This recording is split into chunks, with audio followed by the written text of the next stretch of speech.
We're live. All right. Are we back? Should be. Should be. Are we back? Yeah, we're back. We're back. We're back. Okay, cool. Sorry, that's to split up into two parts. We had a horrible leg that was going on, but for those of you guys who want to know where we're at, we are straight here, round one, with Lopes versus Tucker. And let's see if I can put in this timer and sync it up. Yeah. Oh, yeah. 4:30 timer is in. Well, look at that. We're on point. We're right on point. Chat link. Yeah, send that through, and I'll whack that in as well. Guys, thanks for bearing with us. We had you a little bit delayed with the what do you call that? Vince Morales, who jumped onto the stream, so it was a little bit behind with the footage, so we just resynced it up as well. So we're right back on time. I love the way Tucker was like, "What did I do?" I'm like, "Mate, you hit him like that was clean as you get, low blow." Dink. Right, yeah. Look at this. Oh, mate. Oh, is it deep? That was he jumped triangle. That was naughty. He is insane, slick, man. He is real slick. Oh my goodness. Oh, he's gonna get out though. I don't know. Oh, he's really as you try to pull out, that's when it gets even more dangerous. As you try and pull out, it's when it gets more dangerous. Mate, he deserves a win. Let's go armbar now. Oh. Armbar. Oh, damn. Nearly. Oh, he's out. He's not. Oh, my. Oh, come on, Diego. Oh, he's done it. He tapped. He did tap. Wow. That was it. No Wow. Quick finish for Lopes. Tell you what, man, he's a nightmare. Bro. It's a win he needed to kick off his UFC campaign. Wow. He certainly did need that one. That guy. Damn. Finish of the night, potentially. Jeez. Oh, wow. Got another one wrong. Did you actually put Tucker? I did, yeah. Oh, wow. I thought y'all must have forgot. But I'd hoped he wouldn't have got into that very tricky situation with... Post the link again.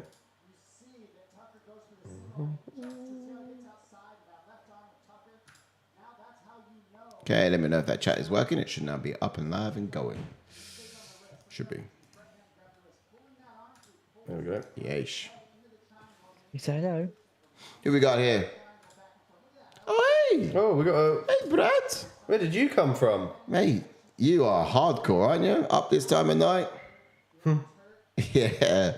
Blimey. I reckon he's been up the whole entire time, hasn't he?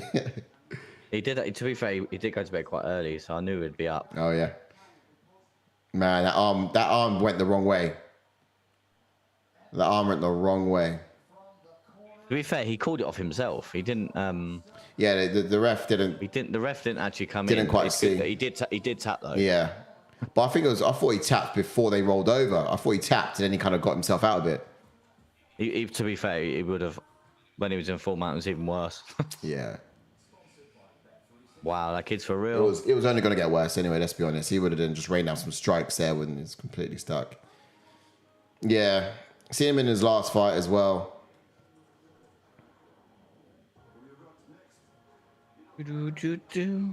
Not bad.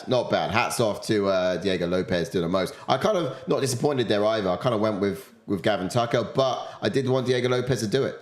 You know, the guy's talented. He's sick. He's slick. He's the coach of, as we were saying earlier, he coaches, what's her name? Jiu-jitsu classes. Yeah, for Grasso. Yeah. Aleksa. He's so slick on the ground. So, man, you know, the guy's up there ready. He had a whole career outside of the UFC. So, you know, it's not like he's coming up and coming through. It's just no one's really known of his name. He's been doing the most outside the UFC. Well, he pulled off a good show against a ranked guy last time out, so you got to think. Stepped in last minute, saved the card. Yeah, it was mad. Yeah, you think? Imagine if he had a camp for that fight. Yeah. Yeah, exactly. For Evil if you prepared a bit better. I mean, who knows? He could have always been staying ready, but yeah, not enough time to, I guess, prepare for someone like Evil. Blockhead's back in. He says that was awesome. Did you see a verbal tap, or did he tapped when he rolled? I thought he tapped just before he rolled. Yeah, I thought he tapped beforehand. Yeah, hard to see. After the roll, he kind of got himself out of trouble, but you know it was only going to get worse anyway. That position would have rained it down. He would have rained it down. There's a lot of guys. I'm wondering who's going to fight next, because, like, yeah, Tucker before this fight, I guess, was hanging around just outside the rankings because he just beat what's his name? He lost to Dan Ige. So I guess what would it be next for him? So would be... if Gavin Tucker looks like the back page of my maths book with all the doodles on, Diego Lopes looks like the front page of my diary, which has got that really cheesy motivational quote on: "Dream, believe, and make it happen." Do you know what I mean? Oh my God, that's such a bad... Believe, achieve. Exactly, that's what it should have been. But I don't know. Why would you get a tattoo across your chest? That's like... And it's in such gothic writing as well. Yeah, I mean, that's kind of like the writing graffiti style you go with when you're young. Rocco says, true, it was so quick. Big Dan Ige fan over here. Wow. Yeah. Yeah, I mean, maybe... surely, is Ige going to fight someone above him in the rankings, though? Yeah, I think he has to. I think he fought someone below the rankings last time, didn't he? Yeah. So, with Lopes... Oh, man, I'm going to have a quick look and see if we can grab somebody who'd be an ideal fight for him. Look at this! Oh man, Oh, he didn't tap that much, you know. he didn't. It was Yeah, aside from but the referee, that hand might have... I mean, it's, if anything, it's mercy. Here it comes. Look. He taps with his own arm. Yeah, it's gone. But It's gone. He didn't tap. I didn't actually see a tap. Yeah, it's there. just the opposite side. He was trying to tap, It but was at the end. It was at the end. It was all over the place. Sorry. I thought he tapped before he rolled. Yeah, so but did he I, tapped. to be fair. He tapped when he rolled. touches his own arm before he rolled, then kind of after it. Man, there's featherweights all of a sudden looking juicy, especially in the bottom part of that division. You've obviously got just outside it Nathaniel Wood, Lerone Murphy, Alex Caceres is in at 15, isn't he? You've got Jonathan Pierce, who's on a 5-fight win streak. Oh man, Nate Landwehr. Guys, he's a good kid. Good kid. Yeah, I'm excited for this guy. Yeah. Who'd you give him? We've got a co-main event now. I'd like to see Lopes versus Billy Q. Ooh, Styles make could you fights. Imagine. Billy Q's going to obviously just use pressure. Hands. Even Bill Algeo would be good. No, Bill Algio's not out there. He's not there. He's already got a fight booked anyway. He come off a win last one, didn't he? Yeah, he's got a fight booked anyway. Yeah. Yeah. Billy Q fights like once a year. Big Alex Hernandez. This season of... Oh, that's the Illuminized. No, these are ones that are doing well, I think. Okay. Oh, now they're saying this is the lineup for the new one. Ooh, okay. Tuesday, 8th of August. Ooh, I'll go live. You gonna do a watch along for it, yeah? Yeah, let's do it. Solo watch along. Oh, right. That's decent. We've got a co-main event, I can't wait. Yeah. Oh, maybe not. I totally forgot about Dustin Jacoby versus Kennedy. How did I forget about that fight? Yeah, that's next up. Rumor has it Kennedy's got a good history against people who have like initials tattooed onto their elbows. What a weird stat that is. It is weird, isn't it? It's weird. I mean, if I was You've been demoted from John Anik now. No, you're Dominic Cruz now. I don't know what you guys are on about. If I was Sadiq Yusuf, I'd be on the money. So when he was against Devin Clark, who's also got DC on the back of his arms, then you've got Dustin Jacoby, who's got, was it DJ on the back of his arms? It looks like a J, doesn't it? Yeah. So DJ. yeah, I know, but it's the same kind of tattoo. And what happened the last time he fought someone with his initials on the back of his arms? He won. Now, if science proves correctly, channeling my inner Sadiq Yusuf here, then it just means he's going to get this win also. Mm-hmm. Look, I don't just come out here and be a commentator and talk about fights. I basically Mystic Meg this shit, just so you know. Science. Okay. Mm-hmm. Wrap you up nice and warm. Is he always up at this time of night? No, he went to bed like 5:30. Well, look, So- he's a Diego Lopes fan. What can I say? So he's wide awake now. He's a Diego Lopes fan, man. The guy wanted You to just missed Vince, mate. You just missed him. he wanted to see Diego fight. Want to see Vince? Yeah. All right, shall we get into it? Because when we come back, I think we might be in full swing. So, Ash, just take us through. Kennedy, Nzechukwu. Wow, I can't get it right. Nzechukwu. Nzechukwu. That was worse than mine. That was worse than mine. I didn't say that. You just said Nzechukwu. Yes, you did. I didn't say Nzechukwu. Yes, that's not. I just repeated what you just said. That's not what I said. Nzechukwu. Billy G is not my lover. Enter button, please. Yeah, come on, we'll play it back.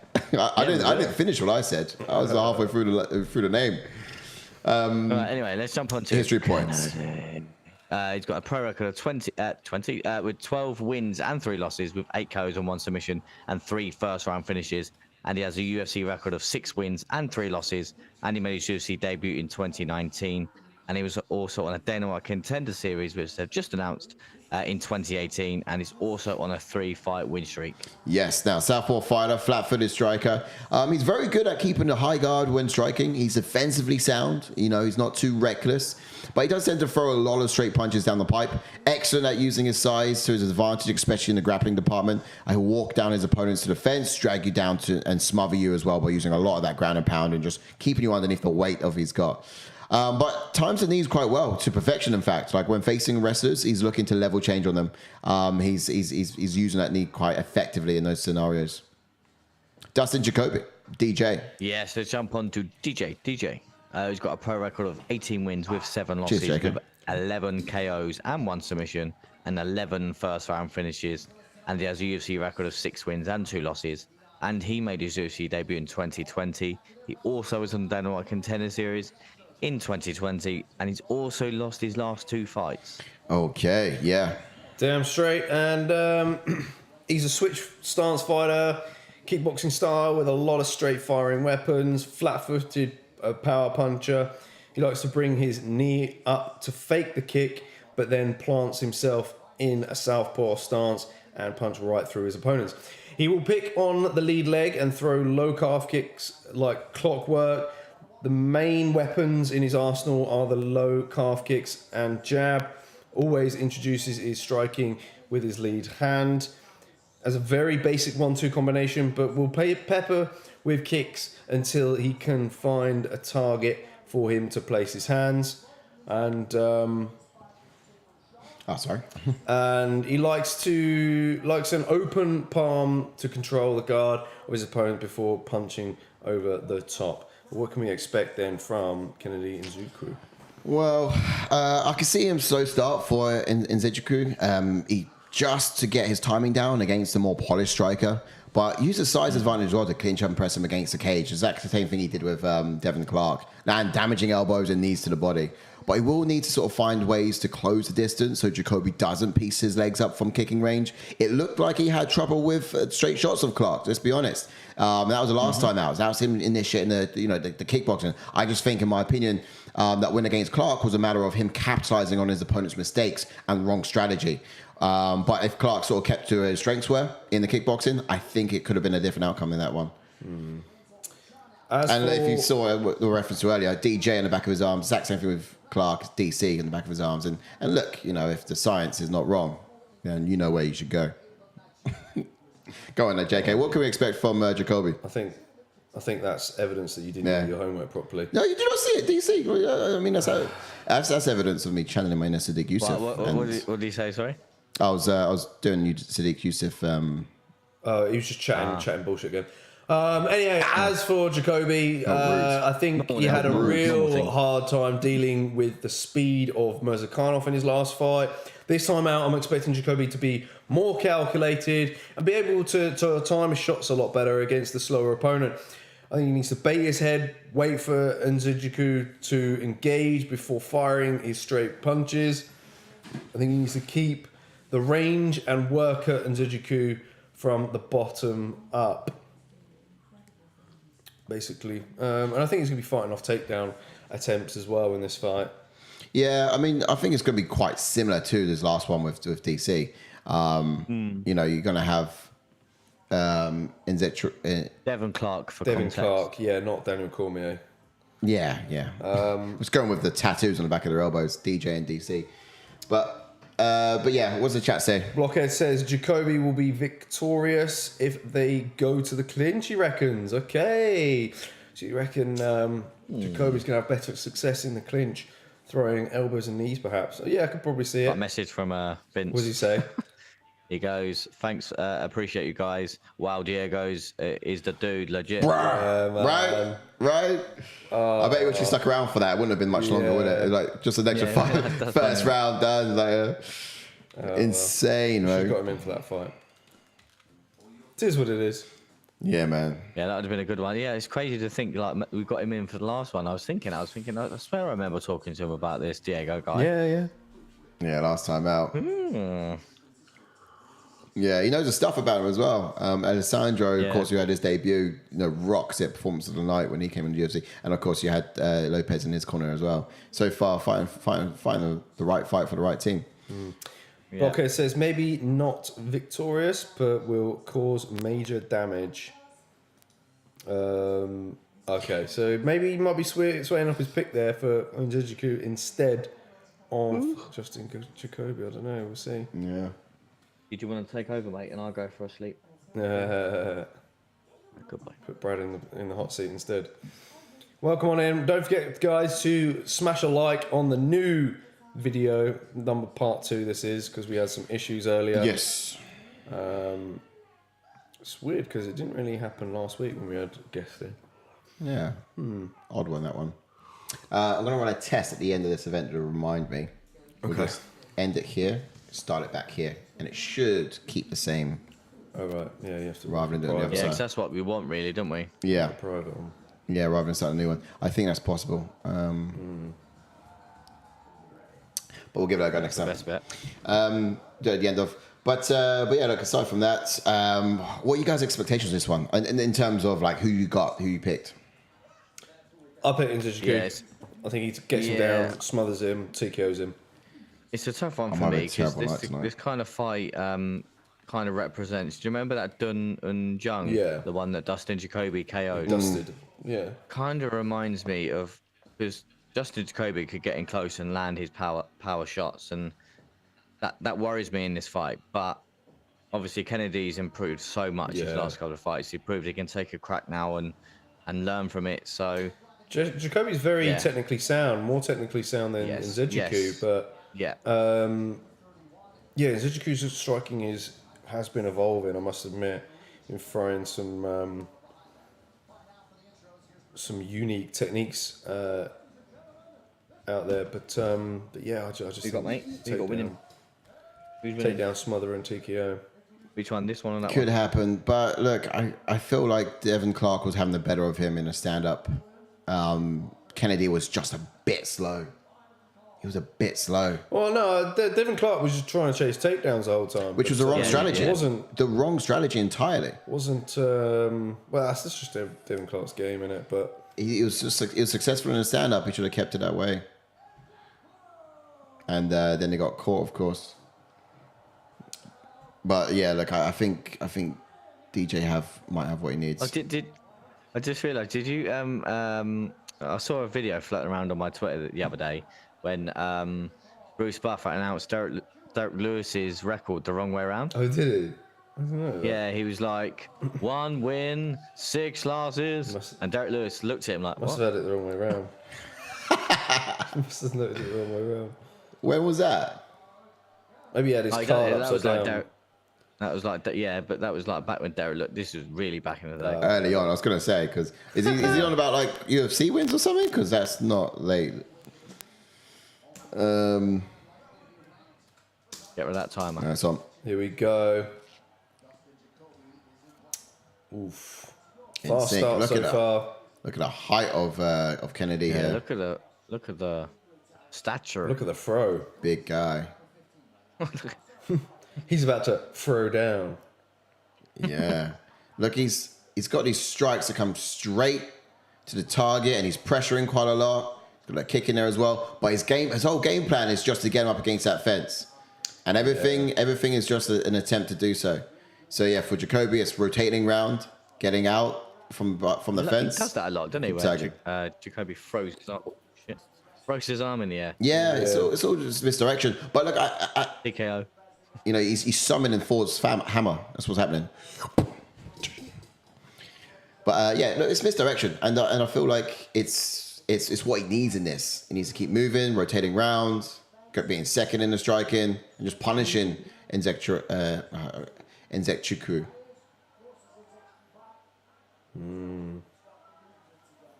I think Sadiq's breakdown was quite funny on this one, wasn't it? I actually didn't watch this one. You don't?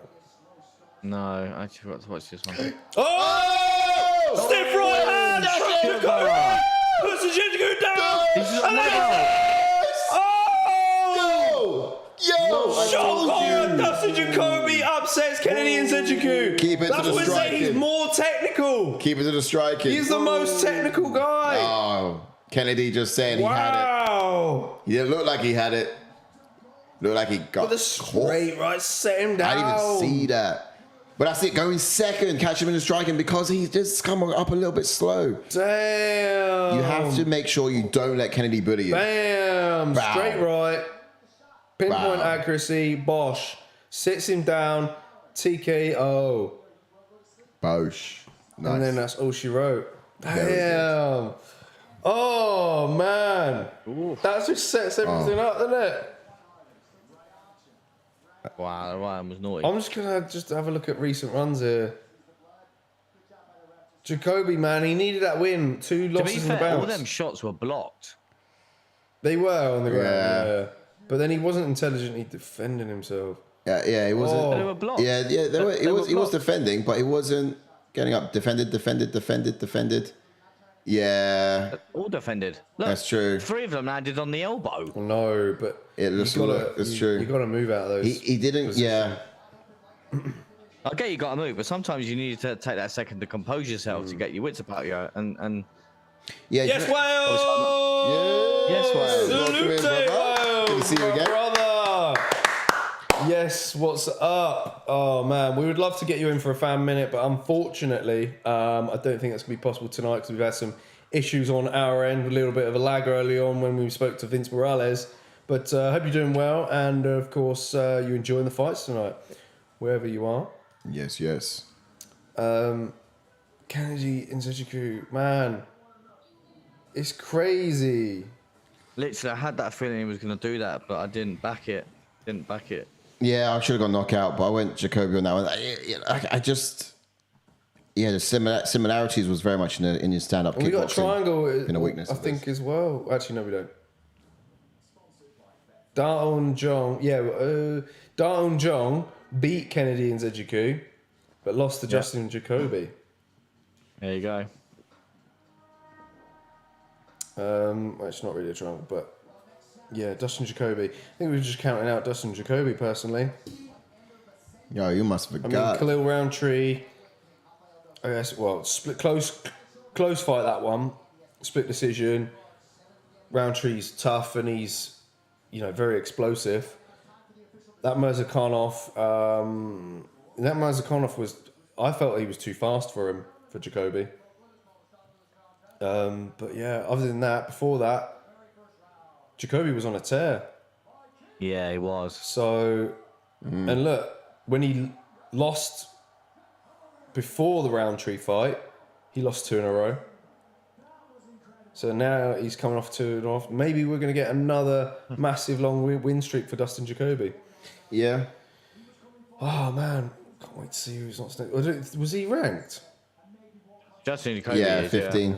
We can get to the rankings. Well says, all good brothers. I'm on with G Nation, calling the boxing. Jeremy Stevens is boxing right now. Who the F is that guy? Lol. Has the boxing been good so far? Let us know. Let's have a look down the barrel of the division in light heavyweights. There is no crowned champion of this division, but we have in 15 Dustin Jacoby. Jacoby. Where do we like him to go next? Dustin Jacoby versus Dominic Reyes. Book it. No, I don't think Reyes will take that just because he'll get flatlined. Potentially, yeah. I mean, we've thrown Dominic Reyes' name out there a few times, haven't we? With people. It's actually a good fight, though, to be fair. Yeah, I'll mate. take it. He needs to get back in there. Like, he's fallen from grace rapidly, and it's only just off a few fights as well. Do you know There's what I some mean? good fights coming up in this division as well. Or did he fight Alonzo Menenfield? That is a good shout. Has he fought? No, he hasn't, has he? Reyes should win that one. Firefight. Reyes should win that one. He's just been inactive and he lost against 4 absolute dog of fighters. Although that Ryan Spann should have been a winnable one as well. Yeah. He got knocked out from a jab. Like his chin's gone. What's that? What? I swear. I did that. No, it's not happening, sir. What, the door? Imagine. I don't know. He just called out Uzdemir. Oh, did he? Oh, but Uzdemir's booked. I didn't hear nothing. Volkan Uzdemir might not be a bad shout. Well, I mean, obviously. He's fighting Mirzakhanov, mate. No, that after fight's that going to be banging. But that fight's going to take place in September. Yes, it's a bit of a way yet. He's going to have to wait for it. Yeah.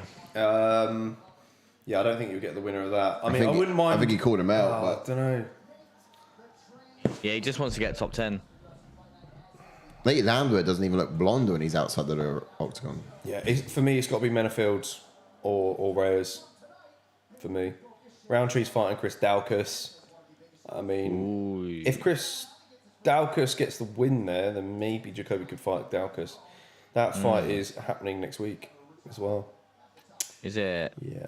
Ooh. But I can't see it, to be honest. I think Khalil Roundtree's going to murder him. Yeah. I'm afraid. It's gutting to see, but I think it's just what it is. Oh, look, it's Chase Hooper.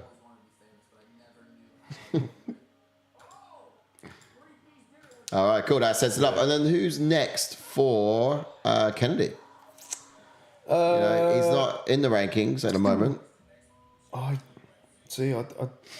don't know.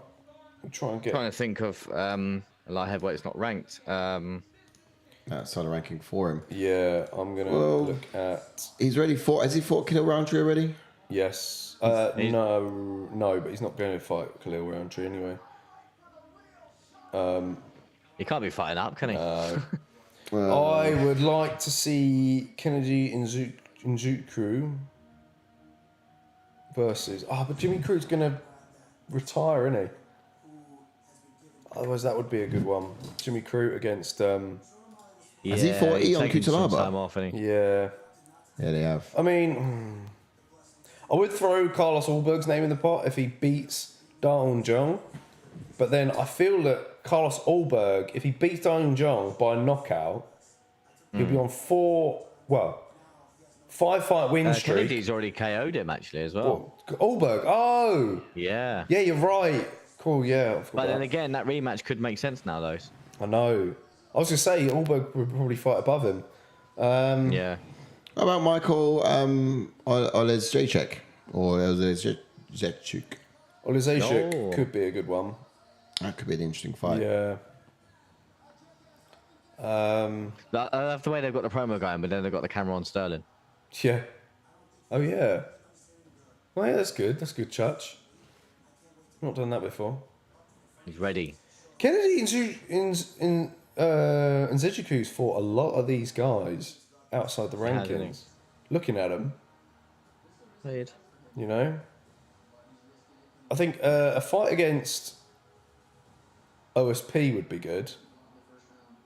Is he still about? I think. Did he not move up to heavyweight? Did he not? Oh yeah, you could be right. He's got a big boy now. Coming off a loss against Philip Lins. I thought he had a fight booked. But did he not retire? When was that Philip Lins fight? That's back in Backpack. February. Backpack. Okay, maybe maybe he's gonna have one more. But yeah, apart from that, damn. Yeah. Hard to call. Maybe Macau. Maybe. So look, some options in there. I think the most exciting ones we can look at though would certainly be Jacoby against Reyes. I think you're right. I think that could probably be the best one. He did call out Uzdemir, but it's some time in the wait, and Reyes is. Yeah, he just wants the quickest way. He said he wants to be top 10 by the end of the year. So yeah. That's it. Wells says 2-0 Stevens so far. Enjoy the fights, lads. Let's go, Nate. He said, woo. Yeesh. Okay. Right. Damn. Yeah, previewing for 2 weeks' time. Man, a card looking good, but man, I just be strange if Sean O'Malley was to get the win, wouldn't it? Yeah. I mean, I'm not against it. You know, I'd be all for it. I'm not against it either. Yeah, he's got the star power already. He does, because look at his origins. I think that's where it really generates from. He was like the goofy, sneaky looking kid. But it's come through. Maybe a belt would make him even more of a stuck-up prick. Yeah, even more of one. To be fair. Just popped into the old chat of G Nation that they're taking all of our viewers. Charles Barkley's in there. Tuto's in there. Oh yes. Raphael's in there. Big Fridge. Send him some love. Fridge is in there. Send him some love. I can't nicking all of our fans. So let's check out G Nation. What's up? What's up? What's up? What's up? Well, let's not all join their chat. Come on. Definitely jumping in the chat. Just like, hey guys, we'd rather be here. No, of course, it's ATF is where it's at. But I always have trouble finding them because there's other G Nations out there. Next fight up on the cards. Yeah, we got that promo really was extended because it was one of the first KOs we've had on the card, wasn't it? Yeah. First. I mean, well, not finish, but KO knockout. Which was cool. Great to see. Well, let's have a look. So, Weili Zhang, Amanda Lemos, co-main event. Jeff Neely and Gary, really excited for that. Cody Garbrandt against what's his name? Torres geezer. Oh, no, Bautista. Oh, yes. Mario Bautista, yeah. Yeah, he's a stud. He Great gets fight. good. Yes, he's a dog. Good step up. Of course, next weekend, though, we've got Vicente Luque against Rafael dos Anjos. Killer Roundtree, Chris Daukas, co-main event. Poliana Vieira is in the house. Josh Parisian against Martin Dupuday. Josh Friend versus Jamie Pickett. That's a good fight, that one. Yeah, right, should we get to this one early? Go on in. Right, let's get in for history points for Suarez. Let's jump on in for Tatiana Suarez. History points.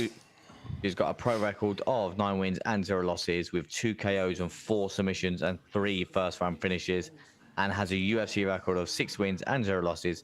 And she made a UFC debut in 2016, and she won the Ultimate Fighter season 23. Interesting one. She's never been KO'd, and she has wins over former champion of Carla Esparza and Grasso. Indeed, that's right. Southpaw fighter, brown belt in Brazilian Jiu-Jitsu. Wrestling is her first and her best asset.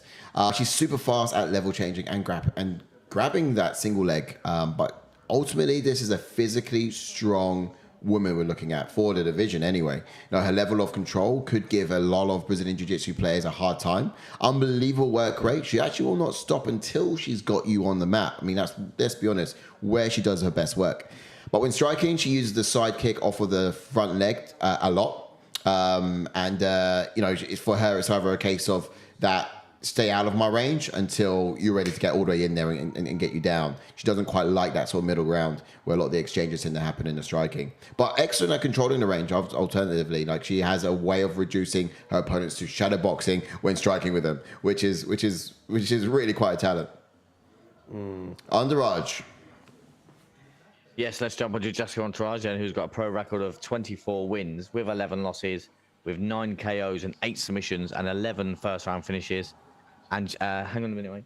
And she has a UFC record of 15 wins and 9 losses. And she made a UFC debut in 2013. She is the former strawweight champion. And if Stephen was here, he would love these facts. Second most wins in the UFC women's history, which is 15.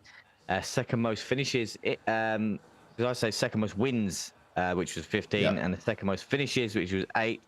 Only woman in UFC history to win in 3 different weight classes, and the first standing arm triangle choke in UFC history. Was that Lemos? Yes. Yeah. Wow. Head and arm choke. Sorry. Yes. Yeah. It's not a first head and arm choke. Standing. Oh, Yes. wild. Standing heading arm. And she is a orthodox fighter with a black belt in Brazilian Jiu-Jitsu. She keeps coming forward, dips her head to the side to look to land shots to the body. Not necessarily the most technical strikers, but possesses a lot of power in her hands, especially for this division. Does a great job of getting her head off the center line, slipping the first punch or so to close the distance. Very educated striking game, doesn't move for the sake of moving, but will look to find creative striking angles. Once she isolates a leg, she's looking to pick her opponent up and then look to slam them down.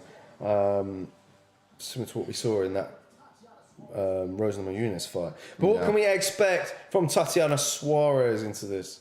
Well, her strength and frame should be the main factor in this fight. It will be a problem for, well, it was in fact, a problem for Montana De La Rosa last time out. So I do imagine it will probably be an issue for the smaller fighter tonight.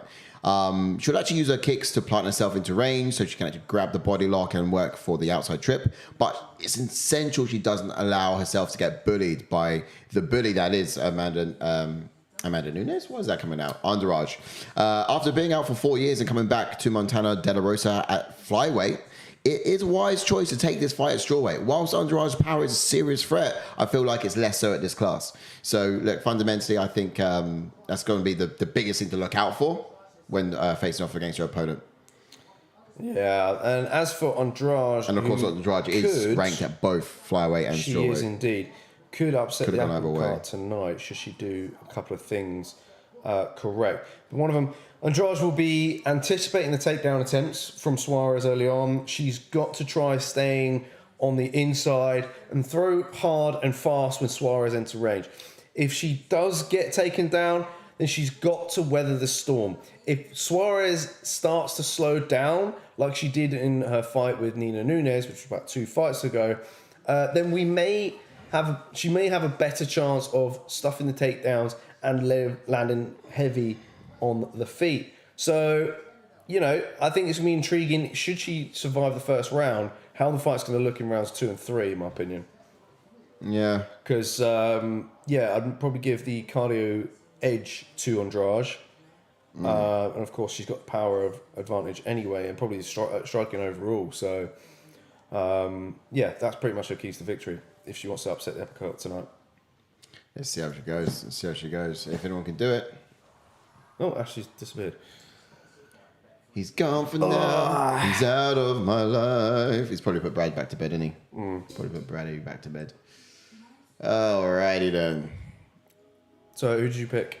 Me? And then you went Tatiana Suarez. No, you went Andrade. No, wait. I couldn't have. I kind of did a bit of a zigzag motion in the main card, but I zigzagged the wrong way in the front half. I worried then because I thought I did. No, it's Tatiana Suarez. I can't change it now, but I would have probably done submission if I had a chance to now. Suarez sub is a good one, but I wonder what the odds would be because obviously Tatiana, well, she did get a submission win last time out against Montana De La Rosa, but yeah, I guess it wouldn't be too bad. Can't see her going into a decision. I thought perhaps Andrade. before the Montana Rosa fight, she was on several decision Nina wins Nunes there, isn't it? To finish both former champions. But you're going back some years now, though, aren't you? 2019, 2018. Oh yeah. Lots happened since in division-wise, but hey, you're right. She should be holding the belt by now. In fact, she probably could have been the first mum champion before Pena if she sticks. Actually, no, because the point of having being out that long was because she was becoming a mum. So I guess it would have. I think it's one or the other. She had an injury prior to that. I can't remember what it was though. But yeah, she was out for some time, and then she had a baby, and it was like, okay, you're out for yet another. Yeah, well, I won't see you in a while. Probably a year in total by the time it comes around. Didn't come back any less a feared woman though, but she did come back in the flyweight division, which I thought was quite interesting. And then, of course, with Andrade, she could have. That's another thing to add, really. About this weight cut. She first made weight efficiently. Yeah. Let's see if. Would you reckon her performance at all? I guess after tonight we'll decide whether we'll determine whether she should stay at flyweight or be here at strawweight. I mean, of course, Andrade effectively fights out of both. Because this is contested at strawweight, I think if you lose to Andrade, then you just stick at flyweight, and I think that'd be pretty obvious. Because she'd still get a fight in the top 10 after at flyweight, easy, I think. Yeah. But Just looking at it now. But yeah, I don't know. Would you reckon? I guess would you say it's smart for her to be at strawweight? You can only tell after this fight. Yeah. As I say, She's cleaned up at strawweight. I think looking at her wise, I think she should probably stick to flyweight. Andrade can bounce between both because she's naturally lean anyway, and she's quite small. So, whereas Tatiana is a lot taller, carries a bit more weight on her. Yeah. With all due respect. Blockhead says, just saw a pic of Paul and Nate entering the arena. Jake is a tank. Nate is on his phone. I'm dead. It's just a contrast there, isn't it? I mean, this is the art of war, isn't it, for Nate Diaz? Yeah, I was just about to say we're just very unlucky that they've got that fight on whilst these fights are on. Has it started already? It's going to start soon, I think. No, I just mean in general, because a lot of people are going to be watching that rather than the event. Yeah. This event, I mean. We can flick over and check that out, but I reckon it'll be. Is it going to? Oh no, the walkouts will be at like 5 o'clock. Are they? I read it was between 4 and 5. They said. Oh. So it could be Straight after. soon. Yeah, it could be now, or I don't know. It depends. Was Jeremy Stevens the co-main event? Oh, I don't know. That's the point. Must have been his name, isn't he? Yeah. Back onto the point I was going to make about Tatiana Suarez. We were just saying if she loses this bout, you think she'll maintain at flyweight? Because obviously this is a strawweight. And if she loses, does she get a top 10 at flyweight? I think so. Yeah. Where is she ranked at the moment? She's ranked in She's actually ranked in strawweight, but yeah, because Korea was strawweight before stepping out. Just through inactivity, really, isn't it? Yeah, she got pulled out of the rankings for inactivity. But at flyweight, you know what? It'd be mean for the UFC to do this, but I think return to flyweight, they'd give her Caitlin Jacasian because Caitlin's fought everyone, and that's true. she's a problem on the feet. Yeah, come off a loss, but I'll take her down though, 6, and it's a different fight entirely. Absolutely. But look, she looks game She as they does, come. don't she? Oh, mate, Yeah. she's got a mean mother. Whoa! I can't wait for this. Here we go. Like I said, I can't believe this is our 4th fight this year. Oh, I know, yeah. We were saying about it in the week, didn't we? Is it a 4th fight? Yeah. Yeah. Oh, Andrade, yeah. I was going to say, yeah. But prior to quick finish, could fight again. Yeah. Prior to the Might have MVP material come the end of the year, huh? prior to the Blanchfield fight, though, she did sign a 4-fight deal. But to be so active is quite confusing. It's almost like she signed the deal and then ultimately backpedaled and wants to now fight it out. So I could question that in the week. That's true. Not sure this. I'm digging this new bun of hers though. Here we go. Round 1, fight. We're in. I think Andrade's going to lose purely because she got her hair in a bun this time. Did she not do that before? Don't think so. Oh, yeah, it was out. Yeah, she kind of had like blue hair and had a rocking out in it. It's always short, though. I thought it would be too short to play. How long until we get a takedown from Suarez? That's got to be fake. Start from Entourage. Her hair's not that long. Worried about the takedown. No, she's going to counter. She's mainly going to try and counter. Yeah. She's going to try and blitz her. But look, she's going for the duration anyway. She's looking not to be exhausted after one. She's got no threat in the striking, so Andrade doesn't have to kind of give Suarez any openings to strike. Because I don't think Suarez is a threat at all. Breaking this fight down with Rafael, saying that if this is good from Entourage, good tactic, being slow, patient. Yeah. And if it gets into them later rounds, I think she can kind of get her striking off if Suarez tires. And look, you can see Suarez is throwing a jab out, but nothing with intention. Why? Because she just wants to get Andrade to throw first. Well, it's just to sort of entice the striking from Andrade so she can shoot under it and sort of get her takedowns. So I think it's really kind of poking a bear is all Suarez is doing right now. She's not really throwing anything with much intention.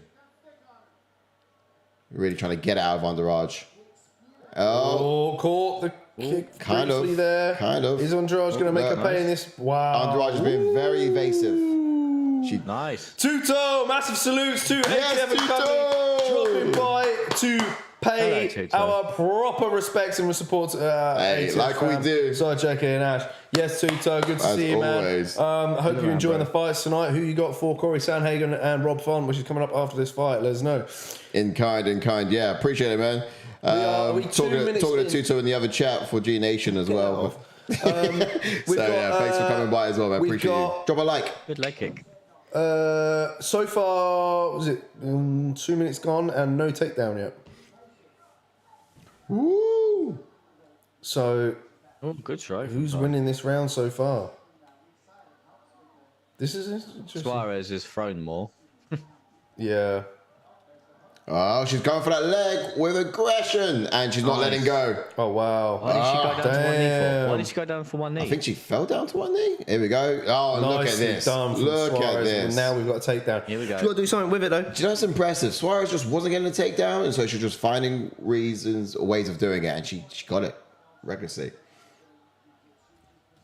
She did so. Not bad. Not bad at all. Much love, Tito. Thanks for the like, man. Appreciate you as always. Thanks for swinging by. You're the man. A lot of love. Yeah, man. Just heard the classic. Oh, from John Anik. Looks like she's trying to try and pin. She's trying to pin Suarez, Andrade's head down. Look like she might try and attack that far side. Yeah, she I think she is actually. Jump Gilly. This is dangerous for Andrade. Oh, nice, she's found her feet. Okay, but Suarez is still on top of it, all over it. Head up position, but. So what we're looking at here too, though, is we've got Andrade versus Suarez happening right now as a coming bout on the card. Strawweight division is where this fight is happening. An interesting question from us earlier is where will Suarez stay, strawweight or go back up to flyweight? Should she lose, of course, or but she looks good so far at strawweight. She really does. She is, but she's got Andrade against the fence. Yeah, tightening it up now. She is, but I don't think it's tight enough as of yet. No. Great for Andrade to escape the. She doesn't want to let her go. She may have to just let her go and. Ooh, that'd be good. Again. That's it. These are great. Ooh. Oh, Andrade got her head out. Force exchange. Back on the nice takedown. As we were saying, in expectation-wise, you're right. She is a problem frame-wise again. Yeah. Suarez. Yeah. She's big for Andrade. His knees are landing in the clinch exchanges here as well. Good knees. I mean, Andrade is strong anyway. She's quite strong. Build anyway, but because wasn't expecting her to have such success against. Again, it's a lot of output from Suarez. So getting into these later rounds when Andrade has got a blitz in her. Yeah, true. Yeah, because she's still looking pretty fresh. Ooh, she's looking to trip there. Wow, some success from Andrade all of a sudden with her hands. Looking to counter on the strikes, but now she's letting her hands fly. The first half of this round, Andrade hadn't thrown anything intentional, but now she's throwing some intentions right now. I think it's 10 seconds left. Round actually. Looking to get some punctuation here if she can. Oh, good body kick. I wonder if that bobbing bun of hers is going to stay on by the end of the fight. It's loosening up already. Okay. End of round one. Who will you score that to? Suarez. I'll go Suarez. Some punctuation on the end there from Andrade, but whether it's enough, not entirely sure. But her best hope in that particular exchange. Oh, where's her stall? Her best hope in that particular exchange was. Where's her stall? Yeah, here it is. A little bit late, but she might as well stand up for it all now. Yeah, her best hope there was just to hurt Suarez as much as possible going into the second. Yeah, I'm intrigued to see how Suarez looks in this second round and whether or not she can get it down. Again, she did. It was a nice exchange there when she got her down. Technique was flawless and on the way that she got her down, but yeah, it could be a little bit of a struggle at times. because Andrade is the smaller fighter. We're going to see more powerful Andrade in this. Imagine if she starches her now. No, that'd be exciting. I mean, like, Andrade needs it. She's on a bit of a losing skid. Two-fight losing skid, in fact. Here we go. Timer at the ready. We're off. Bosh. Luque versus Dos Anjos. There's a little promo there at the bottom. I haven't seen Luque in a minute. It's quite cool to have him back. Get off the I've not seen him in a minute. It's quite cool. Yeah, it's quite cool to have him back, yeah. Cool. Good body kick from Suarez. Oof. Oh, you see... Wow, there. Andrade looking headhunting. to land big in these counters. Oh... Takedown for attempt stuffed. Wow. Oh, wow. She still gets it. I thought Andrade was going to be able to fight that off for a sec. She's wrapped something up here, Andrade. She's got Suarez. Head's come out. It's popping out a little bit there. Head's already out. Yep.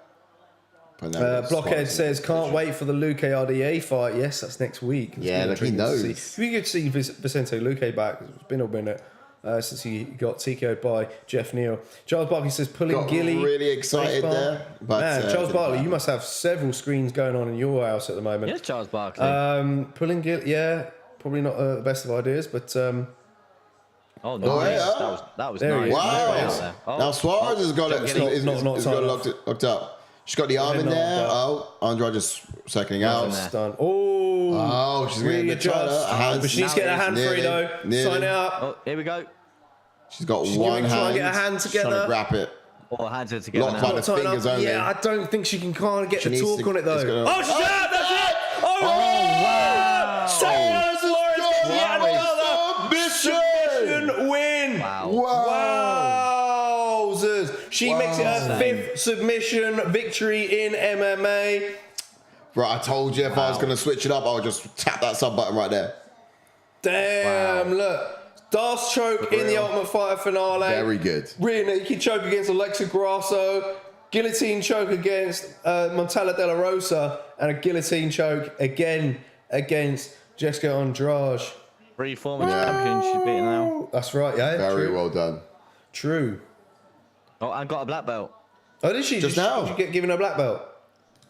Wowzers. In a See, second round as well. She pulled it in a similar way to what she did in the last fight against Montella De La Rosa. She had her in that headlock position and pulled for the gilly. But she had to readjust it a few times, though, on the ground. Fair play to her. Just retired, Jéssica, said Charles Barkley. And yes, I have multiple screens going. Man, how many? How many? All the screens. All 6? the screens. I say 6. He looks like a black market hacker. He's got like all the several screens up here. Got the CIA probably all over him. Exactly. He was the guy Dana White was looking for. He was streaming potentially the UFC fights online. Man, let's see what's going to be next for Suarez. Snowden vibes there. I actually put submission on the app, but then changed it. Oh, did you? I was just saying to it. JK before he jumped in, I was like, to be honest, I went with Suarez, but if I could do a last minute swap now, I'd just tap that submission button and I'll whack it on. Yeah. But it locked before I could. Let's look at the rankings then. Yeah, shall we? Into it. What's next for Tatiana Suarez? Look, I think she's going to be right up there, to be honest with you. Yeah, she's just beaten the number 5th girl in this division. Yeah, why are we playing games now? Why are we playing games now? Let's get People above serious her. talk. I guess she could fight Yan Jinan purely because that sets it up, the next contender, because you've got Weili Zhang's going to be taking on Amanda Lemos at UFC 292, which is happening in 2 weeks' time. I guess we've still got some slots to fill potentially. So if you do Tatiana Suarez versus Yan, because Yan Jinan's on a 2-fight win streak as well, let's not forget. Yeah, that's true, yeah. I reckon that makes sense. Of course, Yan Jinan's going to be a problem on the feet. She got great movement on the feet, in fact. She displayed that against Jéssica Andrade. And her counter striking was on point as well in that fight. So can she crack Suarez before Suarez gets the takedown? I think is the ultimate question. Yeah, so just to touch on when you said takedown there as well, is obviously we all know that Yan Jinan does have great takedown defense because we saw that against Dern. Relentless amounts of takedown defense, stuffed.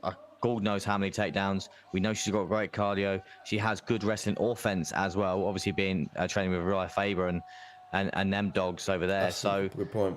I was going to mention that, because I mean, look, when you look at Yan Jinan, okay, she did well against Mackenzie Dern. Mackenzie Dern lacks in the wrestling department, whereas on the other hand, you had Cara Esparza just kind of wrestled Yan Jinan, got her down pretty easily, and was able to submit her. So you would really expect the similar outcome for Tatiana Suarez against Yan Jinan. But like you said, you made that good point there. She did, after that loss against Cara Esparza, she did then move to the US where she could put in a lot more time at Team Alpha Male. So, that begs the question, doesn't it? Is she going to be able to keep the fight on the feet against someone like Tatiana Suarez, who's a stronger wrestler? Or could she potentially pull off a submission threat? Because we know the Team Alpha Male people like the guillotine choke themselves. Yeah, well, just looking at most finishes in the strawweight division 4 now, like JK said, submission after submission. Yeah, there's one behind the leading, which is 5 and 6. Did you see 6 up there? I can't remember. But also, I wanted to mention that Rose Namajunas is fighting Manon Fiorot in September. So I think that might line up better for Suarez rather than Yan Jinan, because Yan Jinan might be looking for a fight a little bit sooner. Wait, sorry. For a minute. Who? Wait. So Rose Namajunas. But she's fighting at flyweight, so it's not going to work. What? Rose is going up to flyweight and fighting Manon Fiorot at flyweight. Okay, but she probably likely come back down. She's going to stay at flyweight. What's that going to look like? She might as well stay at flyweight, Rose, because she's lost to. I guess no. Does anyone want to see another fight against Weili Zhang? No, I see what you're saying, yeah. And I think Zhang's beat her twice, hasn't she? So there's not a lot really there for Rose. Yeah. So I think flyweight is I don't think anyone wants to see that Weili Zhang versus Rose again, because that was dry. No. But for Andrade, I think it's pretty sticky. Stick at strawweight. Yes, but this is the thing with Andrade. You just never know what division she's going to be in. It's hard to predict, isn't it? That Vivian. A lot of people asking for her to retire. I don't know if that's ready for Vivian Araujo. No, sorry, I was thinking of Viviana. Jandiroba. That's it. She beat her, didn't she? She beat Jandiroba? Or was she? Just Andrade. Yeah. Yeah, I think that was a while ago, surely. I think it went Verna Jandiroba. Too long ago. No, they haven't fought. Oh, maybe they were scheduled. I think they might have been scheduled before. I should probably check. Oh, Chandler's in the house. Hey. What's good? You're looking quite slim. Why? Yeah, that's a good point, actually. Bro, you're meant to fight. You're fighting Conor at middleweight, aren't you? Oh, dear. That could be one for Jessica Andrade. He trains a lot, doesn't he? One more fight left on that contract. Or does she fight Marina Rodriguez, actually? Yeah. Marina Rodriguez would be a good one, actually, yeah. No, they haven't fought, have they? Both coming for loss, but you really want a winnable one for Andrade. Yeah, it's going to be quite a tough one to pin for her, to be fair. But look, let's... We've also got to consider at the other weight class at flyweight too, because she's at strawweight at the moment, but she's also ranked at flyweight number 5 too. I think you're probably right, Ash. Jandiroba's a good shout, because they haven't fought before. I thought they were scheduled to fight at one point, but they weren't. Yeah, I think she's on a 2-fight win streak as well. Jandiroba was meant to fight Tatiana Suarez, actually, today. Oh, wow. That's who I'm getting mixed up with then. But Jandiroba pulled out due to a knee injury. So maybe perhaps we're not scheduled to see her fight for some time. It's good call, though. If it doesn't happen, Macy Barber at flyweight. Tell you that. That could be also a good shout for Andrade. Yeah. Yeah. Although, Macy Barber's on a 5-fight win streak. That could take a catapult her into the top 5. Everyone else up there is everyone else up there is pretty much matched up, so that could be your entry in. Yeah, I definitely get. I think Andrade would take a little bit of a break of taking these top 10 girls. I think she'll probably go for someone that's probably looking around above the 10th, just to sort of get back in the wing column. If you like obviously what Justin Jacoby did. Yeah, I hear what you're saying, but I think stylistically as well with the sort of striking matchup, that could be a fight that she'd want to take. Oh, yeah. I think it's going to be difficult for Andrade, though. I think she's got one fight left on her contract technically after this now, so she's going to be having those talks with the UFC, and the UFC might not even want to renew. You know. Well, if they did renew, they probably wanted to stick to one division. Yeah. Like make your mind up where you're going to stay. Because we've got you 5 in both.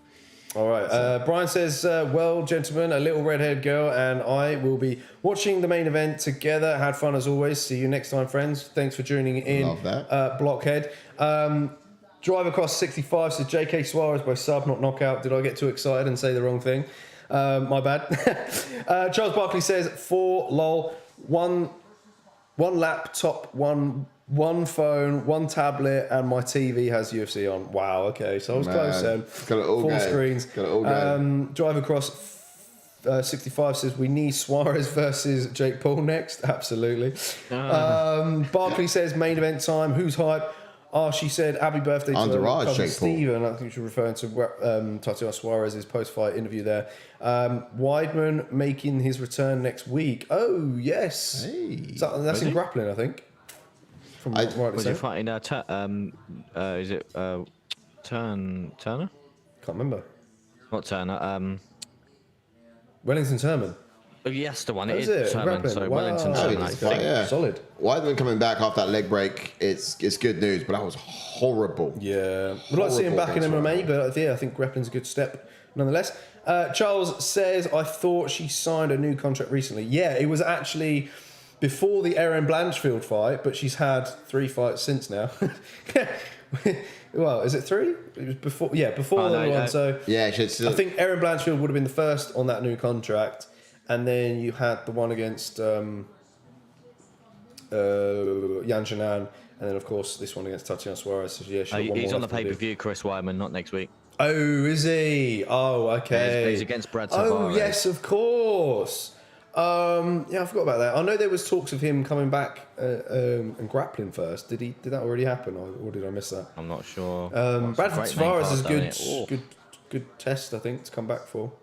That main card is naughty. The only one that's a little bit iffy is the Cody Garbrandt one. Why is he on the main card? Question mark. Yeah, is Cody still a fan favourite, I guess? I'm only joking. It's going to be a good fight, to be fair. Yeah, tough one against Mario Bautista, who's currently on a 4-fight win streak, 12-2 as a professional. Rear naked choke win against Guido Canetti.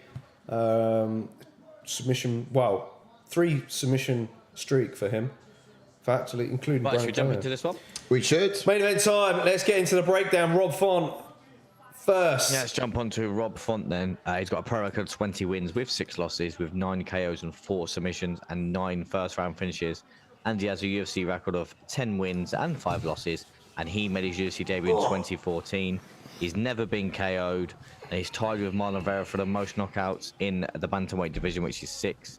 And he also has the most significant strikes landed in the bantamweight division, which is 1,151. Wash. Look at that. Man. Steven, you'd be proud of me. Just trying to impress HR. I wonder if that's a 3-round fight or a 5-round fight. Do we know? Not good enough, Ash. First round. It's first round. Was that true? No, okay. It's just it wasn't in one fight. It's just combined. No, you're kidding. It's crazy. Me. He's had what 2 or 3 headline slots. He headlined against Garbrandt, didn't he? And then I think he headlined against Cheeto. Surely there should be more strikes than that if it's combined, because you've got people fighting. Significant, mind you, yeah. Oh, okay. And speed. Yep. Fighting style. Orthodox fighter, brown belt in Brazilian Jiu-Jitsu, keeps his guard tight and high. Precise striker as well with devastating fast hands. Starts off working behind his jab, looking to split the guard of his opponent. Then he kind of he sort of unlocks the target and is able to sort of land through with the power hand. But Rob's offense is generally his defense. So you would actually see he likes being first in a lot of those exchanges. After just touches his opponent, he teases out the counterattack so he can actually trace shots back to the source. Straight after they spend their combos, he's coming right back with his own. But he calls this kind of like we call this like poking the bear, something I mentioned a little bit earlier. Just trying to get people to open up so the target's a bit exposed. But he's explosive on the canvas too. Very difficult to pin down. In a stand-up, he would actually remain patient with calculated frequency too. So, guys is a well-seasoned striker. Absolutely. What's Cory got to say? Jumping on to Cory Sandhagen, and he's got a pro record of 16 wins with 4 losses, with 7 KOs and 3 submissions, and 6 first-round finishes. And he made his UFC debut in 2018. He also has a UFC record of 9 wins and 3 losses, and he's currently on a 2-fight win streak. And he also has never been KO'd. No. That's right. And he is a switch stance fighter, brown Brazilian Jiu-Jitsu, unorthodox approach, keeps his hands low and throws strikes at awkward angles. Watch out for that jumping knee. He would rather throw a jumping knee than a normal knee because he says that if you jump for the knee, you can't necessarily get countered. He likes to lead the dance. He stays right in your face with pressure and controls your hands.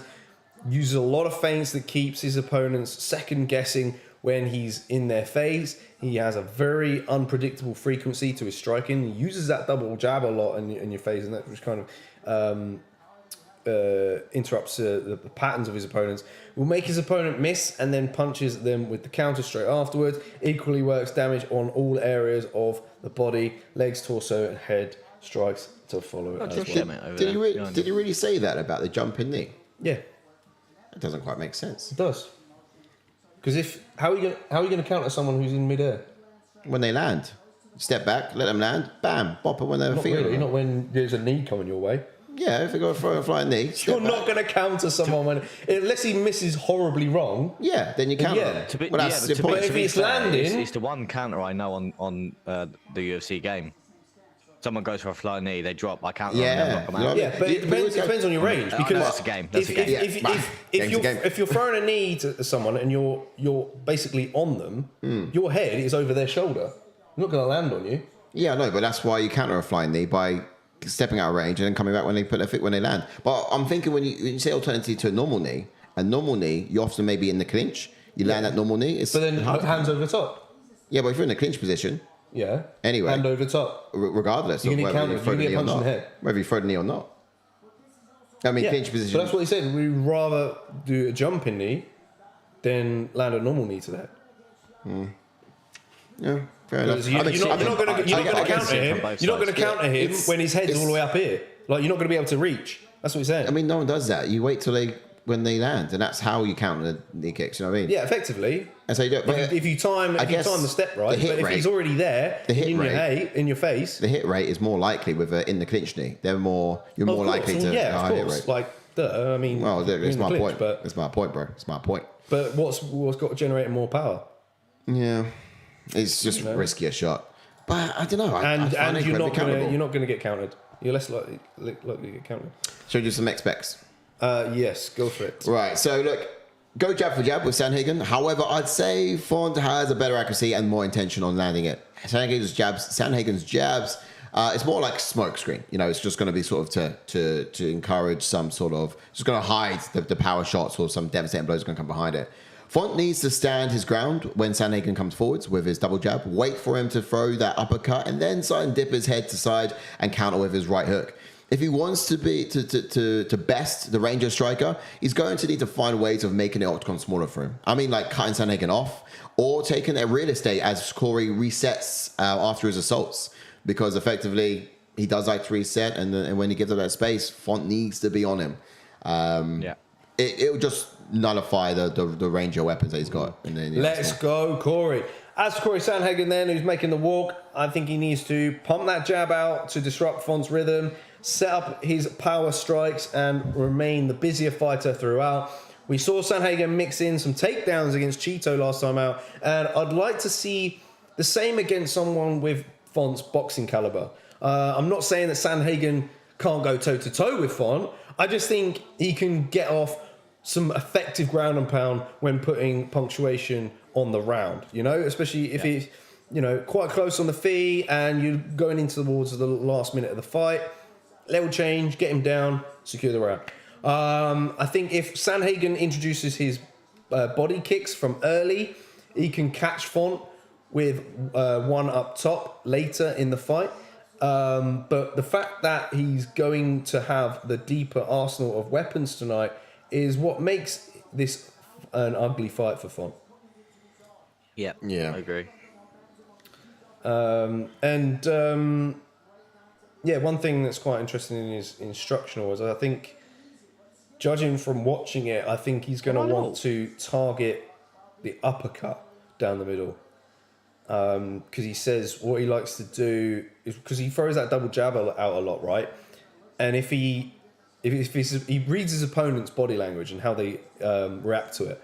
So if his opponent reacts to it by leaning backwards out of range to avoid it, then he'll follow up with a leg kick because that'll knock him off balance, right?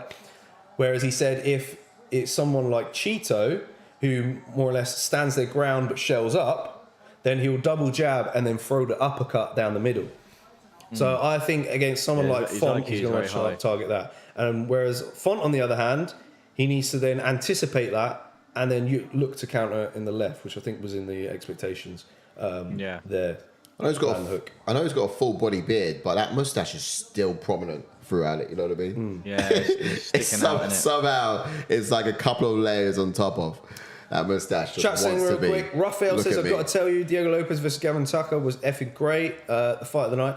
Were you watching the fight, bro? I don't think it was fight of the night. It was a quick finish, but it was a good scrap nonetheless.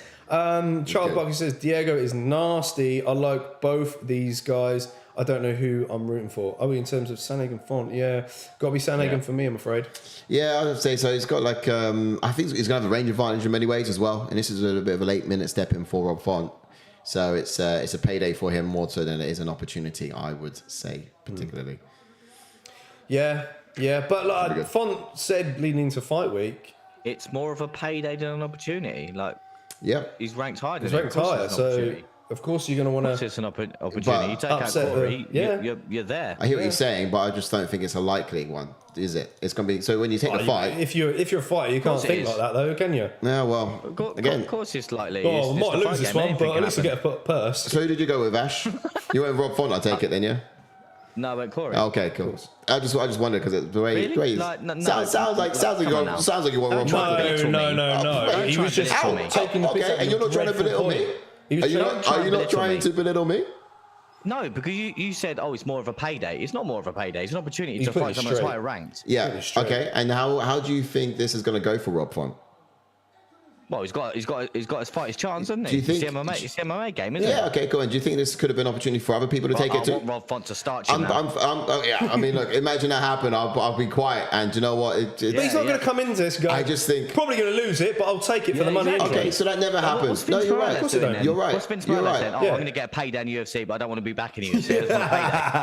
No, because he's got what you're talking about his last fight when he came into it. No, I'm talking about now. So he wants a short notice UFC fight. Does he want that UFC money rather than the opportunity to be in the UFC? No, because that's different to what I'm talking about. Rob Font's already because Rob Font's already in the UFC, isn't he?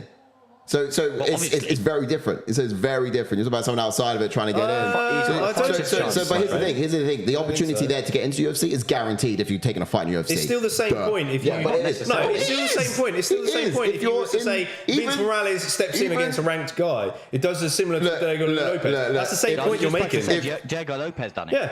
Yeah. If UFC took the opportunity, lost, but still there. He didn't do it for the money. He done it for the opportunity. Okay. Exactly. But you're not listening to me. What opportunity was it? I am. No, dude, you're not, because the opportunity there was to get into UFC, and it happened. Lopes went for the money, yeah? Lopes went for the money, not the opportunity. You're not listening to me. He went for the opportunity to get into UFC, and guess what? He got that opportunity. He's in the UFC, so it was well worth it for him to take that shot. Rob Font's already there. Pay attention now. Don't miss this bit. He's already there. Now the fact of the matter is, he can take a few other fights. Other people could have taken this fight as well, but they didn't. Why did they not take it? Because look where Cory Sandhagen is. He's got an incredible eclectic skill set in the striking and the stand-up. He can beat Rob Font in many ways. So this is very much, I think, for Rob Font. Okay, so if why not take it and shoot my shot? but it's more of a payday than it is more of an opportunity for him. No, is what I'm saying. No, it's not what you were saying. It's just more. It's just more. That's not what you were saying. You're taking out number 4. Look at Rob Font's 7, and you're saying it's more of a payday than an opportunity. Yeah, exactly. That's what you're saying. You said it's more of a payday. I don't think so. Yeah, it is more. It's more of a payday. It is. It is. I mean, take the fight. Yeah, I can do it. Take the fight. I'll get paid for it. I mean, shoot your shot. You try your very best, absolutely, and anything can happen. Granted. However, I think it's more of in terms of the chances of this fight happening. You saw the odds. Did you not see the odds? Oh, he's got guillotine, no? He does. He does. Come on, Rob. If he wins, gets on the mic and goes, "Oh, it was a good win. Not really bothered about it though. At least I got the money." Yeah, you know what I mean. You know what I mean? I'm not going to be champion. Somehow, I wonder how you guys are even UFC fans at all. To be honest, like honestly, it's so dumb. Really? Well, yeah, so dumb. Obviously, if he wins it, what's your language? But no, the reality is, like, he's going to get to a point. If he wins it, fantastic. Right? That's why it's called shooting your shot. But what did I say? I said the reality is he's not going to be bothered about it though. He just wants the money though, doesn't he? Okay, that's what you said. I didn't. No, I said it's more of a payday for him than it is an opportunity. It's not though. It's an opportunity to beat the 4th. I didn't say it's not. I didn't say it's not. I said it's more of a payday. I said it's more of a payday than an opportunity. It's still an opportunity, just it's more of a payday. How is it? How is it more of a payday than an opportunity? Because the opportunity, someone higher ranked than you. Okay. I'm saying that the opportunity, the chances, if you like, let's use that word, of him to beat someone like Sandhagen. Look at you trying to switch it up now. No, let's use it. You were rolling Font out of this. Sandhagen switching stance, mate. Okay, well, look, here we go. Cory Sandhagen's got a lot of weapons. Okay, he does. Yeah, he certainly does. You can't count him out. Oh, he's got more weapons than me. I'm going to lose. No, counting him out. No, you can't have that mentality. You were making it sound like Rob Font should be counting himself out and just being like, well, exactly. No. I think you're forgetting that it's my opinion. My opinion is. It's not. I'm not saying, hey, Rob Font, you're going to lose this, and that's how he's thinking. That's fair enough. I can't. How can you? How can you? I said, in my opinion, it's more of a payday for him than it's an opportunity. Your opinion. You weren't giving your opinion. Well, yeah, certainly. In my opinion, it's more of a payday for Rob Font than it is an opportunity. You keep saying it. Well, yeah, because I'm not taking it back, guys. Just pay attention to it and stop being so dumb. No, you're being dumb. Stop being you honestly, am I? Because I can't. You're taking it from Rob Font's perspective. Wants to be a champion that wants to go above in Charles knows. division. Charles knows. Look, no, he doesn't. He does. Look, don't say Charles doesn't know. This guy knows more than you do, bro. Rob Font is taking this fight for a payday, not an opportunity. I'll say the opportunity is there in itself. Look, go back and play it, bro. Go back and play it. I said it's more of an opportunity for him than it is. More of a payday. More of a payday for him than an opportunity. Because I just thought, look at it. I mean, if you look at this fight, he's taking it on short notice. Yeah, and opportunity. I think it's more of a payday for him than it is an opportunity. You agreed. Thank you. That's what I just said. It's more of a payday for him than it is an opportunity, which is what I said initially. That's what I said initially. Are you hearing him? You hearing him? No, I think so. Because you look at this fight, you're like, oh, what have I got to offer here? So how am I going to get this done? Because even Sandhagen, no, that's fine. He doesn't have to. That's not him. It's me. He's going to fight with me thinking this. Is my opinion. But Sandhagen said it already in the interview. He's fought guys like this. Do you know what I mean? He's fought guys like Rob Font. That was a good leg up kick to the knee. Then that was decent. Font. So you got to hope that Sandhagen doesn't underestimate him in this. Anything can happen. However, my opinion is it's just more of a payday than it's an opportunity because I just don't think it's going to go Rob Font's way. Putting it right is using the correct way of going about it to make your point, really. Because when you say he's coming for a payday, you make it sound like it's from his perspective. Well, I mean, how can I say that? I don't know the guy. I don't speak for him. And I don't think any of us ever do when we give our opinions. How can we? How is that ever a case? It's all opinions. But look, man, I've said it and I'm still not taking it back. It stands. Well, look at this stance switches from Sandhagen. And I think that's another level where he can... it can make this an ugly fight for Font. But at the same time... Call it. Font needs to get close. Yeah, he does. Oh, this is good for Font. 20 seconds left in this round. Oh, good elbow. He was actually yapping for most of it. I didn't really pay attention to who's winning. I know who's winning. Rob Font's definitely winning now. He's getting that payday. He's a good start from him. It's not a bad start. Oh, don't take the back, Font, mate. You don't want that. You want the payday. You don't want the win, mate. Don't do that. What pays more, Ash? A win. Okay, cool.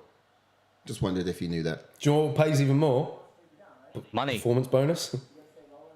Hey. Just fight for the performance bonus. Well, that could happen. Oh, so you kill me sometimes. We might have to get into the potential fight night is, but we had a few knockouts and finishes as of late, haven't we? Well, judging from the sound of it, it was that Billy Q versus Damon Jackson fight. Yeah, you go and watch that. Yeah. Because main card, if you stick to main card only wise. I think Cory Sandhagen is a bit of a tryhard. You're all going to come out outside. You've tickled me, mate. You've tickled me. I mean, look, I know you take fun of the tryhard thing, but it's a legitimate point. And I don't take it back. It certainly was. I know he mugged me off for it. It was that bad. I can't believe you. Let's not bring that back. Wait, it certainly stands. Still stands strong. Well, not Cory Sandhagen, but in the context of what I was saying it for, I think I was right. Oh, no, I was right. You guys just don't know your MMA, clearly. Blimey. Oh, yeah, this is the guy who watches What, the people take years. more of a money fight than an opportunity to win a belt? What you on about? Sometimes. Yeah. Have you met Mike Davis? Thank you. Point proven. Thank you very much. But in this particular fight, and then you started referencing something about opportunity to get into the UFC. Raised, no, but you started making some stupid references earlier about, get into the UFC. You wanted an opportunity like Diego Lopes. It's the same sort of... It's very different. You can't start comparing apples and oranges. No, if you're going to have an intelligent argument, keep it intelligent. You can't start... intelligent. Well, how was yours intelligent? You just mentioned something that's completely irrelevant. It's Because Rob Font wants to move his way up the rankings. You mentioned about Diego Lopes. No. Diego Lopes. It does make sense because you're talking about last-minute fights. Yeah, no, because you're talking about because the opportunity was to get into the UFC. So here's your opportunity to get into the UFC. Happens right now. Yeah, you get paid over it as well. And the thing is, you take the fight, you're in the UFC. That's a fact, and that's a given. It's not like a chance. This is a chance thing. This is a chance thing. You know, this is a case of like you don't know if you'll win it, but once you take the fight in UFC, it's just a decision, and it's guaranteed you've got your result. Well, not necessarily. No, it is necessary. If you're fighting in the UFC, you are in the UFC. That's a fact. Well, obviously, for that fight, you are. Okay, well, thank you. Thank you. Let's not be stupid. I'm saying you could have a bad performance. They might not sign you, might they? I don't know. But what is it you're there for? You're there for the opportunity to get on that stage and show your stuff. And it happens. Opportunities now, are we? Well, we've always been talking about opportunities. We have been. It's more of a payday than an opportunity. It started by talking about opportunity. It started with it. It started with opportunity. I said it's more of a payday than there's an opportunity for him. It started with that. What are you on about? Now we're talking about it. To be in the UFC, the opportunity to become champion, like it's still, roughly in the same level of determination. But can you put Brad on the mic? I watch have an intelligent conversation with your son, to be honest.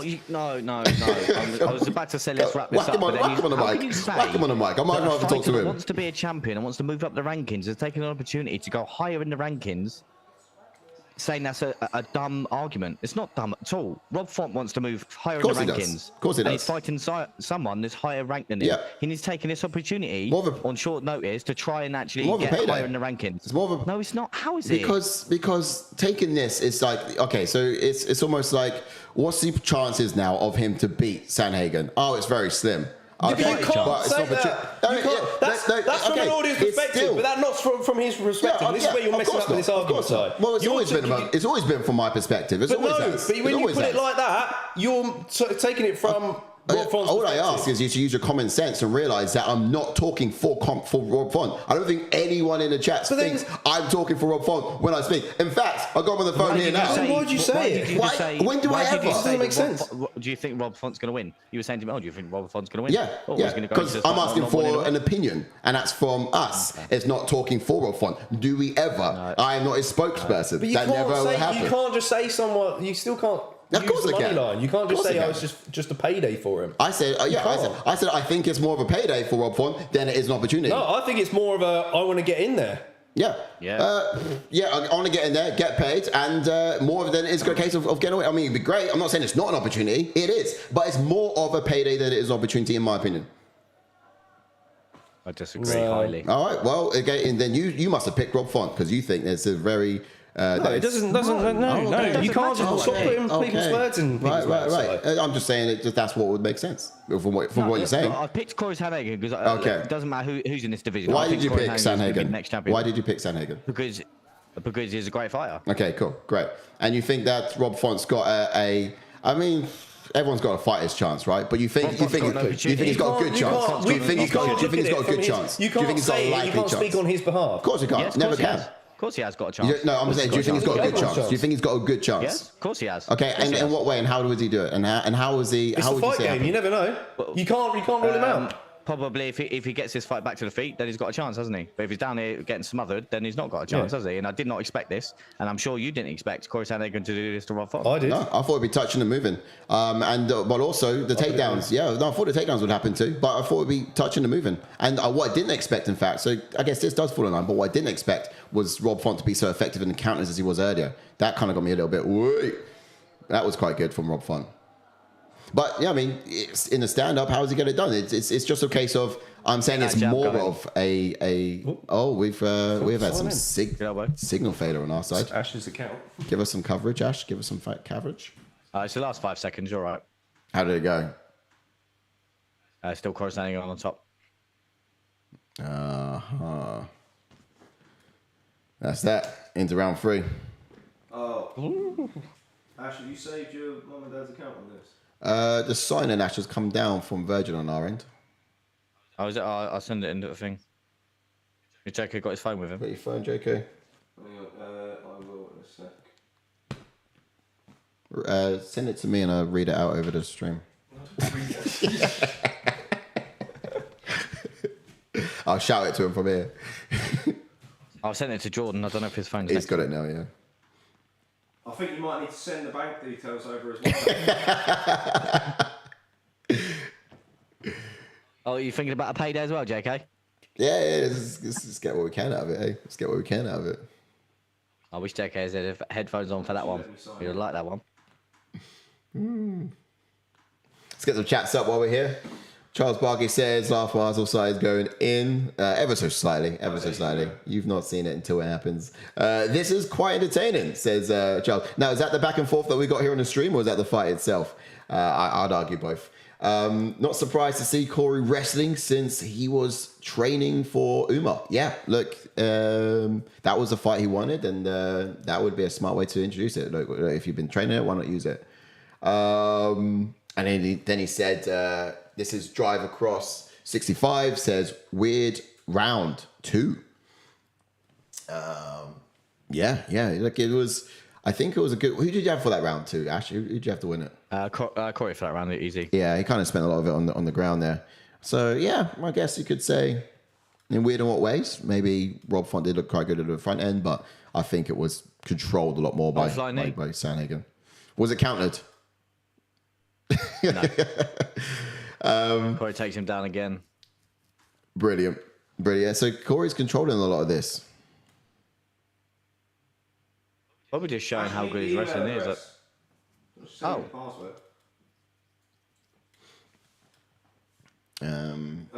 told him? Did he hear me? Yeah, he's firing over. Give us some play-by-play, Ash. What we got? I'm sending an email. Then multitask. Hey, Brad, give us some play-by-play. What's happening? You want to get down? Cory Sandhagen is on top doing what he was doing before in the second round, laying and ground and pounding.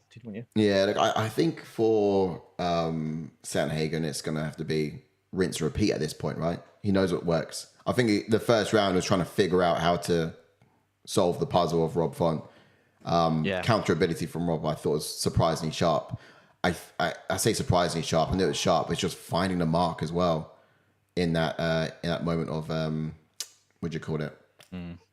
In throwing the fists.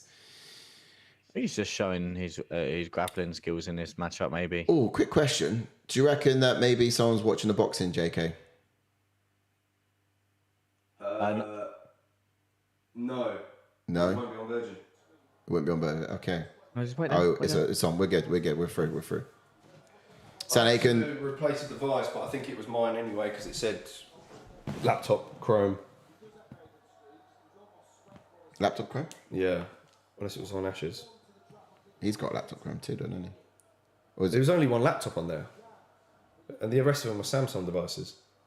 Oh, I see. What do you watch this on, Ash? Your tablet, your phone, or your... Get it on? Yeah. What do you normally watch the fights on? I've got it on my laptop today. Is it open on Chromebook?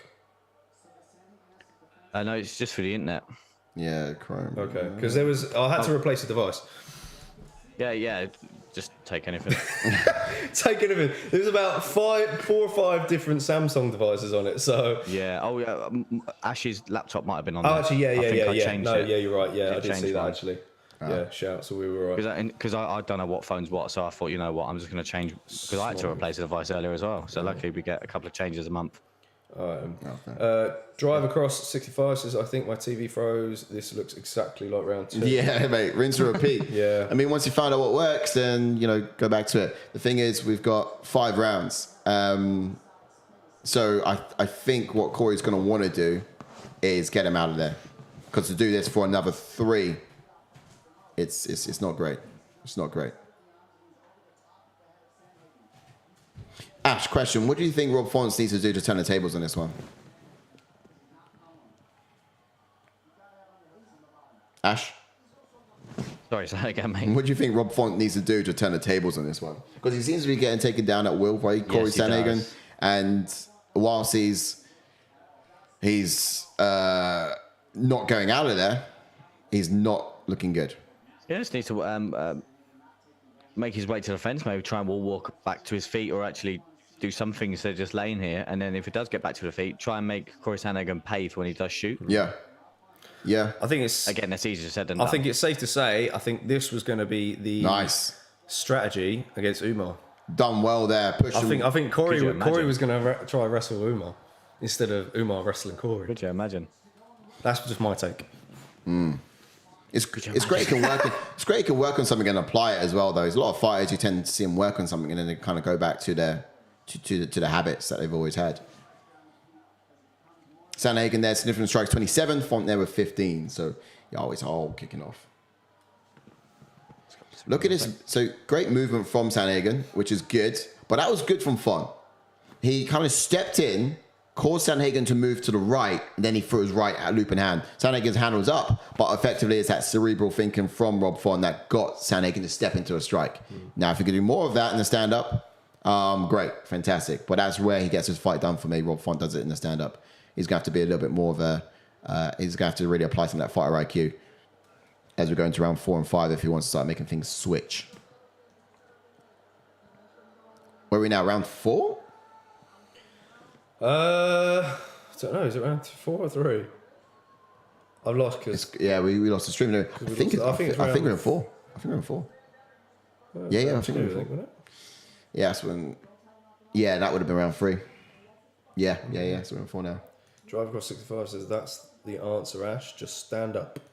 Yeah. Is that what he said?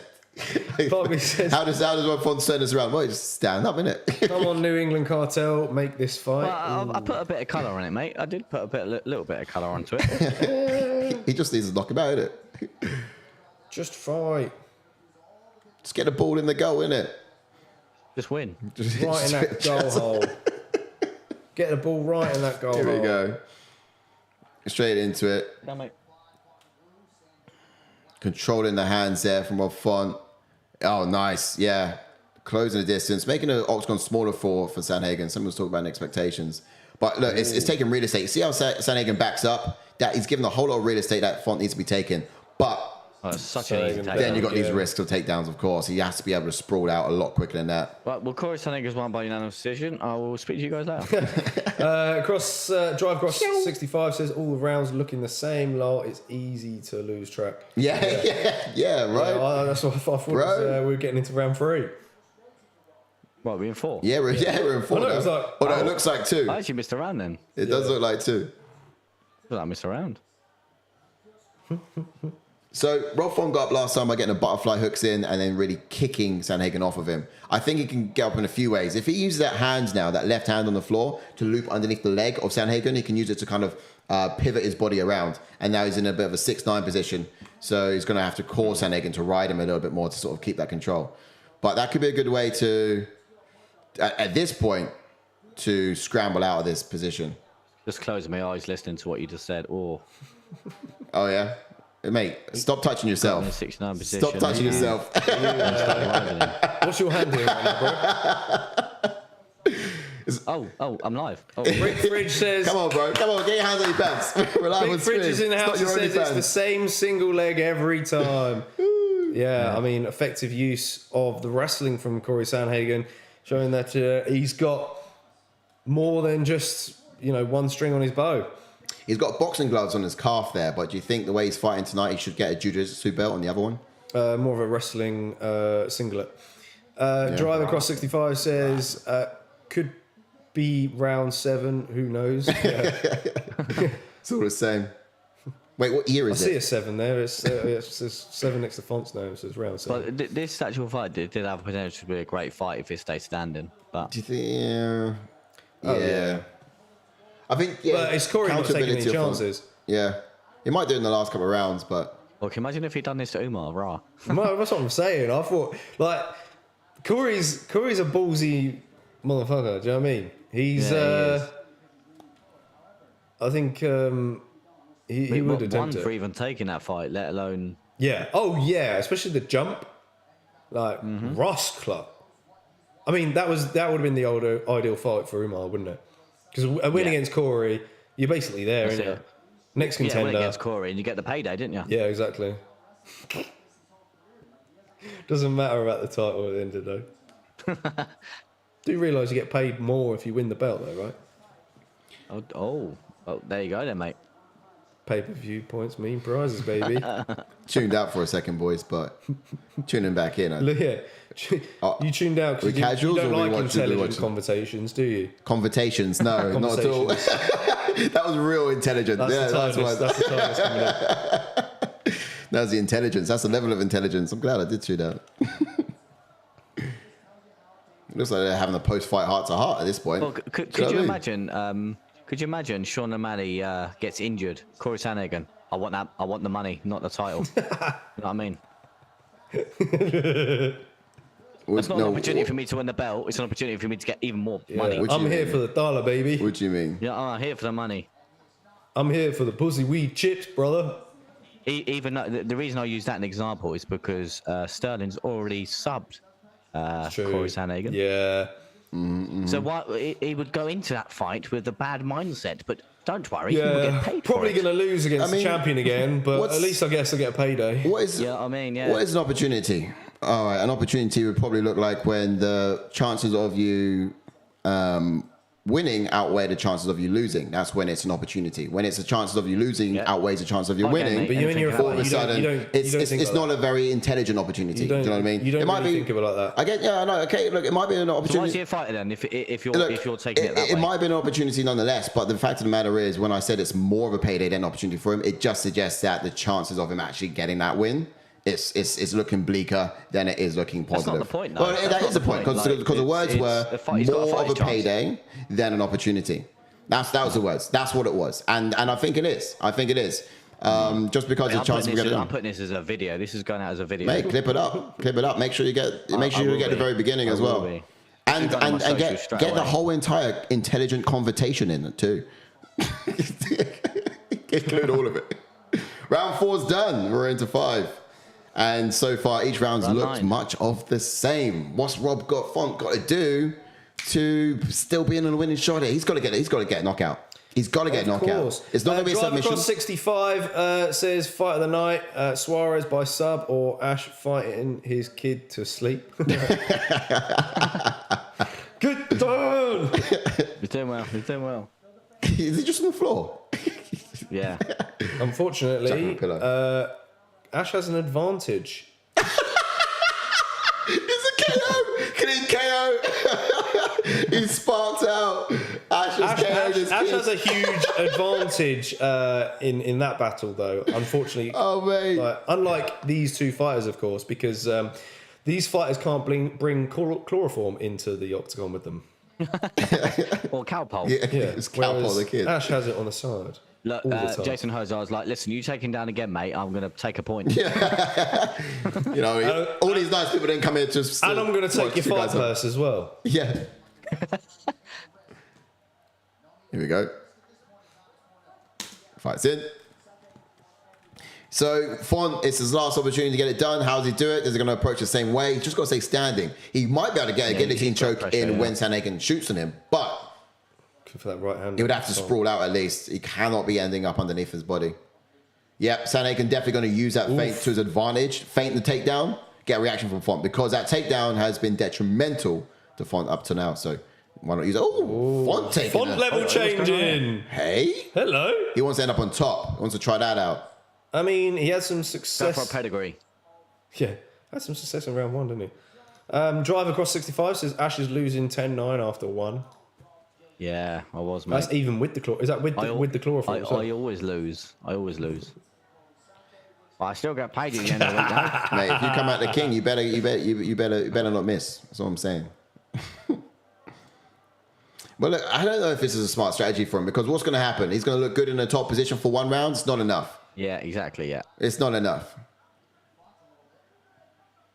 I see he's thinking It's got to something crazy. Yeah, I thought like if he was going to get submission, he's got to catch Sandhagen as he comes in, or he's got to like maybe tie up the guillotine and just sprawl out. Oh, great from Sandhagen. Now he switched it on him. Yeah, with ease. Sandhagen now's Rob down, and Rob is literally just realizing that wrist lock though at this point that, because I don't know, I mean, this is not the strategy you should have implied as well. Why go for the takedown? That was silly. 1 round left. What does the corner tell him? Take him down instead, the taller guy? Couldn't do it standing. He had to sort of switch on him when he struck. Oof. Good ground control from Cory Sandhagen. You got Rob Font still trying to battle with that wrist. A bit better now he's got a fence to aid him. Use that to stand up. Let's wrestle. Oh, Gilly attempt. From Sandhagen. He's going to go for a dance. Head popped out. No.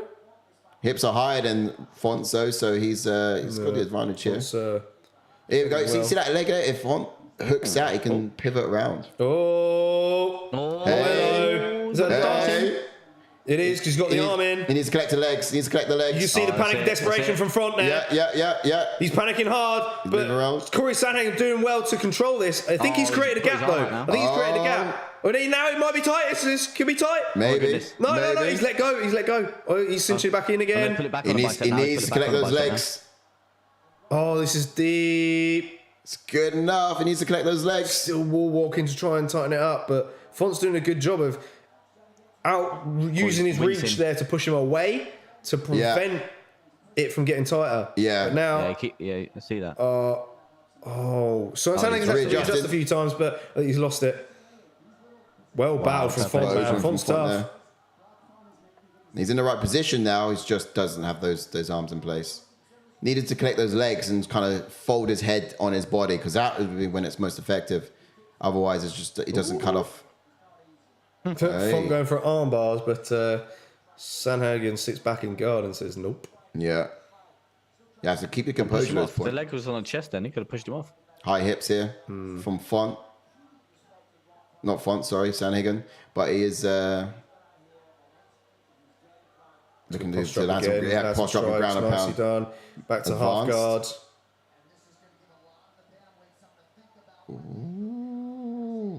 Oh, grimace from Font there. Yeah, he's been real aggressive with that shoulder, Sandhagen. Oh yeah, just to mention, boy, do you know that drive across? Is it drive across? What number? 65. Drive across.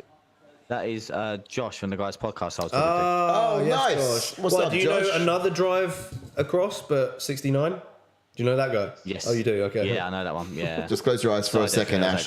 That's Matt. You got Josh. Big Fridge says Marab fights are walls compared to this. Yeah. Well, okay. Yeah. I mean, Cory doing what I guess he needs to do. Not taking much risks against the boxer. Says I can identify Sandhagen's back tattoo is a lineup. Zero doubt. Could you imagine? Fight. 20 seconds left. No, he needs to get like the left leg across the back of the head a little bit more, and it's not even under the chin anyway. Technique there, it wasn't good. Great. Defense actually from Sandhagen. Like he had his other hand on his bicep to prevent the arm from slipping underneath his chin there. So, and that's it. That's it. All right. Every round, I think.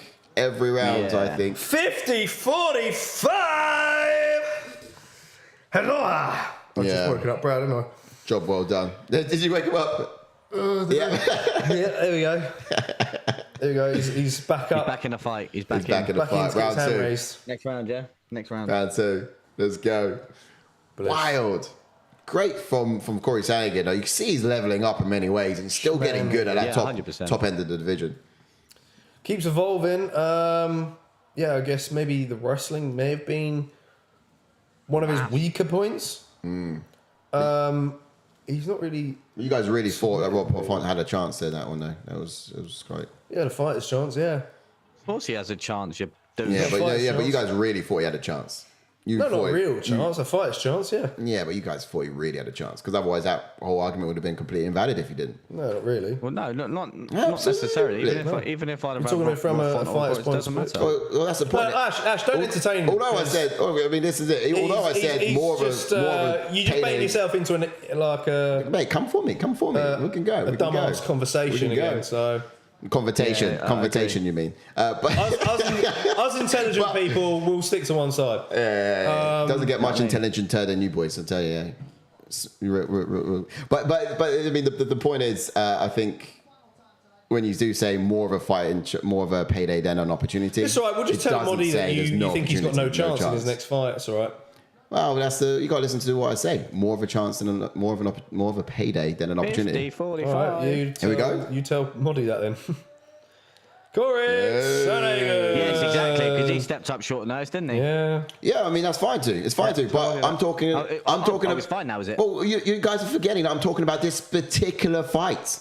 I mean, I'm not going to say about every fight because the chances vary per fighter. You realize this is a fight game, right? And people have different levels that they fight at. And everyone's got to fight his chance. Based on my analysis and based on what I'm looking at, I wasn't too far off from what I said. I mean, he won every single round. I'm saying this, for me, looks like it's more of a payday than an opportunity because I don't know why Rob Font would take this fight, in my personal opinion. Accepting a little short nose, thanks for saving the card, but I just think it's more of a payday than an opportunity. Just looking at the way it went. Am I wrong? Goes, I'm a wrestler now. I guess so. Hey. I guess so. Of course. Which makes him, we were talking about a bit earlier on as well, about how he's like Dominic Cruz 2.0. Yeah. I mean, that kind of proves he's Dominic Cruz and some, isn't he? I kind of hate that comparison. Damien Maia and Dominic Cruz. No, I don't really like that comparison because just... Dominic's movement is a lot different than Cory's. It is. It's the switching from orthodox to southpaw is probably where you can see the similarities, though. It's the way that they switch between the two. Now, the movement from Dominic Cruz is unique to him and him alone. And I think that Dominic Cruz is a bit awkward in the way he fights. And I just think that Cory Sandhagen's more difficult. He's just a bit difficult. Sandhagen's standing next to. Yeah, I know. If he's training with that guy, then we just need some more submissions from Sandhagen. I was just going to have a look. So now if we go to the rankings, we're caught in a bit of a dilemma, really, aren't we, boys? Probably. Yeah, look. The reason I say we're caught in a dilemma is because we've obviously got Sean O'Malley fighting for the belt. Obviously, Henry Cejudo is meant to be fighting... was going to be fighting. Who was he? Was he fighting Marlon Vera, wasn't he? Yeah. But then, does Cory fight Merab then for the belt? I think that's probably the only real option, isn't it? I mean, I would like that. I would like Cory, Merab, That's the only other one that kind of... Then you get a clear contender, because obviously... But it all depends, because if Adrian Sterling wins, does he move up? That's the question. That is the ultimate question going into this. Is. Yeah. Because Merab could just sit out, wait for Aljo to move up, and then he's got the title shot. But then who's that against is the question. Exactly. And if he loses... if he loses... well, he might just go up anyway, even if he loses. He might do, He struggles with the weight anyway, but... Which means... I don't know, who knows? Beastly looks this fight camp. Which means then you got Merab versus Sean O'Malley, just to have it wreak revenge. But then you got Henry Cejudo waiting for something too. So him and Cory Sandhagen. Yeah, that's true. Cejudo, Cory Sandhagen. Yeah, I think Cejudo, Sandhagen makes the most sense to then bring out a clear contender, regardless of whether Aljo moves up or whatever. Because if he does move up, then then you need... Ideally, you want two guys on a win, right? To fight for the belt next. So if Aljo moves up, vacates And then you've got O'Malley coming on a loss. I guess it's doable because he's O'Malley. He's still got star power. Yeah, the UFC could still do it. It'd be at a stretch, but Yeah, on paper and like you said, on pay-per-view buys, the one that would make sense if he moves up. But then obviously I'm thinking of Merab, aren't I? So I was gonna say Henry Cejudo versus O'Malley because they've got a bit of beef, but you obviously if that's true. Yeah, because then that would make sense. Like if Sterling wins, then vacates, then you do Merab versus Henry Cejudo. Because obviously Sean O'Malley's coming off that loss. But then surely Cejudo needs to get a win, though. Very true. Very true. Otherwise, then you got two guys coming off a loss fighting for a belt.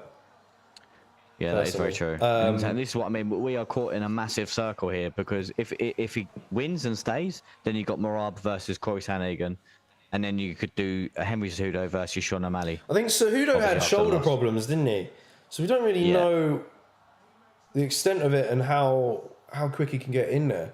Because, I think Cejudo fighting that next person makes a lot of sense. Because I'd rather see that than him fight Marlon Vera. Because I personally want to see Marlon Vera versus Peter Yan. Yes. So that's a good one. Yeah, either way. What's your take, Mr. Brown? Oh, I already said. I think marginally for me, Merab Dvalishvili be quite exciting for Cory Sandhagen, or it'll be Henry Cejudo. So it's going to be one of the two things, and I guess that's if Aljamain stays. But you did make a good point I hadn't considered. If he does go, then you're looking at then. Well, I guess if Cejudo's not ready, then you do Cory versus Merab, and that's your number one contender fight. Yeah, so I think we may have to circle back to this conversation in 2 weeks' time to see what Sterling does. Because then, if he does move up, then like you said, it's Merab versus Cory. I don't think anyone can really argue with that. Maybe the Sean O'Malley fans could argue that, but then coming off a loss, you don't really want that. You've got two fighters, one that's on a now 3-fight win streak in Cory, and a guy that's on a 9-fight win streak in Merab Dvalishvili, fighting for the belt. Yeah, I mean, if they did Merab versus Cory for the vacant belt, bit of a steep though, isn't it? Yeah, that's what I mean. A lot of people may think it may not sell. So obviously, that you put Henry Cejudo against any of them, it may sell a bit more. Yeah. And then you put Sean O'Malley in against any one of them, it sells a little bit more. But that's the thing. And for Rob Font, I think Song Yadong. I think we mentioned before, but that was before he stepped in for this Cory Sandhagen fight. So I mean, we could still perhaps see that roll out. Rob Font, Song Yadong could be quite interesting. Yeah. Or have you fought Dominic Cruz before? No. You can have Dominic Cruz even. I think Cruz... More options for Rob Font, in my opinion. A good point, actually. Rob Font versus Song Yadong is a great fight, actually. I think we mentioned it before as well, but that was obviously before he stepped in last minute for this. It's actually a really good fight. Where is Song Yadong? He's been away for a while. Come off a win hasn't against Ricky Simone, didn't he? Oh, yeah. Well, there you go, then. Rob Font versus... Makes sense. Rob Font go below Song Yadong, no? After this loss? Yeah. Maybe not, because it was short notice. They may not do that to him. Yeah, he did do him a favour. That's actually, obviously, both in the rankings, both powerful punchers. Obviously, Rob Font, as we know, he's got a great jab. He's going to get in Song Yadong's face, but then the tables turn. Song Yadong is going to get in Rob Font's face. So let's hope there's no wrestling going to be in that one if that fight was to make. Yeah, that's a barn burner of a fight. I think that could headline a fight night as well. Song got mugged in the week, didn't he? Yeah, I see that at gunpoint. Yeah. Dear me. Yeah, that's a good fight for Font. Yeah. One thing I forgot to mention is Marlon Vera is now fighting Pedro Munoz. I forgot about that. Oh yeah, it's 2 weeks time. That's in 2 weeks as well. Yeah, because that was meant to be Cejudo. Yeah. Bantamweight bangers. Woo-wee. Good step up for Pedro Munoz. Yes, I like Pedro.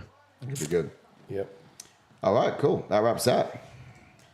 Bosh. All right, look at that. There. One event. What a night. So yeah, some good future fight predictions there. Yeah. Drive across 65. It says Sandhagen, Ash's son laid down most of the fight. Yes, indeed. Basically, your son was reenacting Rob Font, wasn't he? Yeah. He was on the ground, off of his back. That's a wrap. Should we really quickly have a look at what our potential fight night was, knockout night, and from there on forwards? Yeah, judging just from the main card alone, it's quite difficult, really. I think knockout of the night for me would have to be. There's only one on the main card, wasn't there? Yeah. Two. Yeah, and sub of the night would be Lopes for sure. But 2 subs though, because you had Suarez as well. Lopes sub for me, that was just naughty. Just the way rapid. Tucker went for the takedown. Yeah.